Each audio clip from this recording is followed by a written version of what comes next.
Hey guys, welcome to English Story TV. If you're new, subscribe for more. So listen and enjoy. The Bogey Beast. There was once a woman who was very, very cheerful, though she had little to make her so, for she was old and poor and lonely. She lived in a little bit of cottage and earned a scant living by running errands for her neighbors, getting a bite here, a sup there, as reward for her services. So she made shift to get on, and always looked as spry and cheery as if she had not a want in the world. Now, one summer evening, as she was trotting, full of smiles as ever, along the high road to her hovel, what should she see but a big black pot lying on the ditch? "Goodness me," she cried. "That would be just the very thing for me if I only had something to put in it. But I haven't. Now, who could have left it in the ditch?" And she looked about her, expecting the owner would not be far off. But she could see nobody. "Maybe there is a hole in it," she went on, "and that's why it has been cast away. But it would do fine to put a flower in for my window. So I'll just take it home with me." And with that she lifted the lid and looked inside. "Mercy me," she cried, fair amazed. "If it isn't full of gold pieces, here's luck." And so it was, brimful of great gold coins.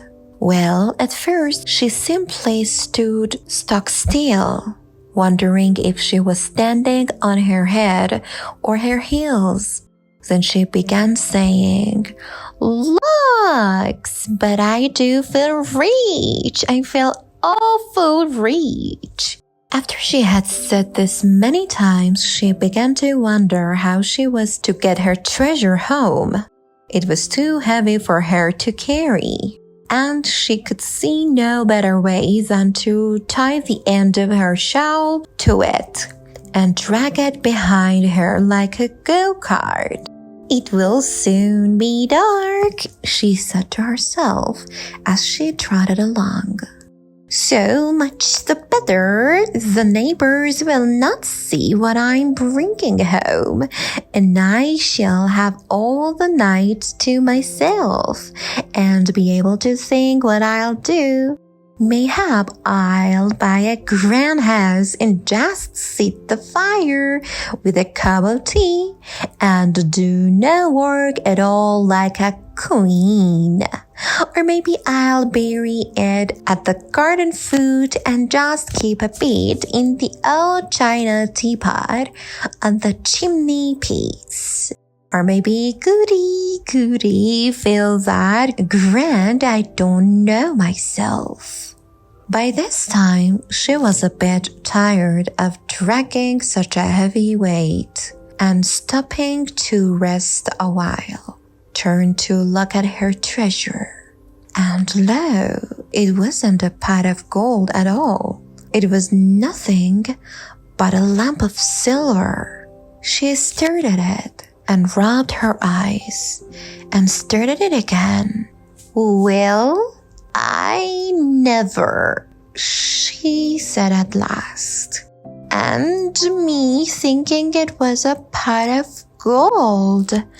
I must have been dreaming. But this is luck. Silver is far less trouble, easier to mind, and not so easy stolen. Them gold pieces would have been the death of me, and with this great lump of silver." She went off again, planning what she would do, and feeling as rich as rich.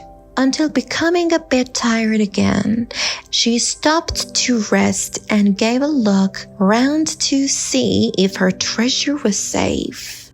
And she saw nothing but a great lump of iron. "Well, I never," says she again.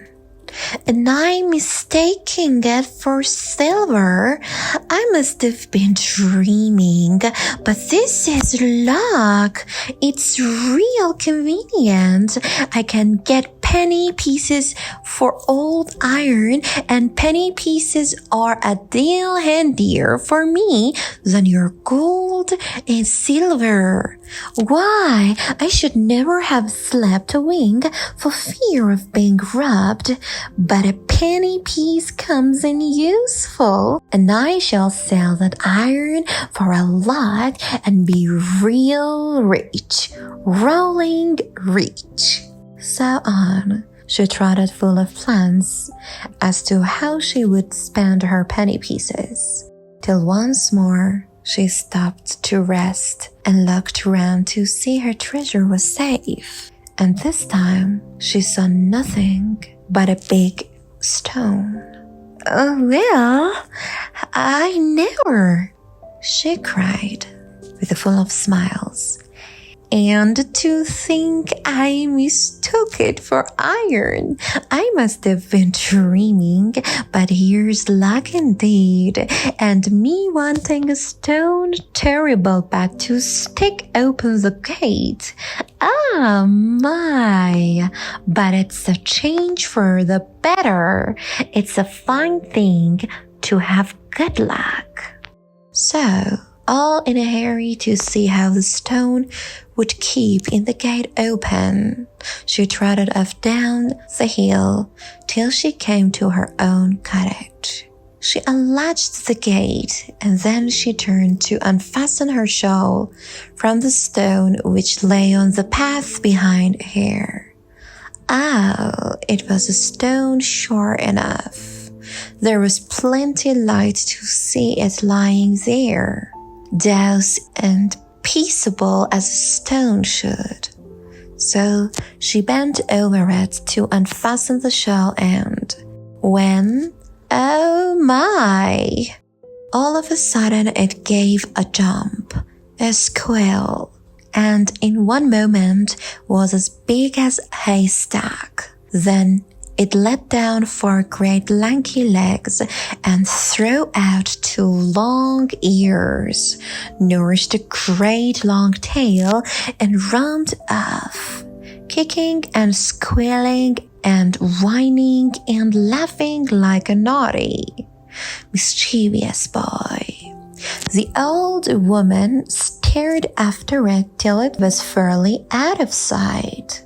Then she burst out laughing too. "Well," she chuckled, "I am in luck. Quite the luckiest body hereabouts.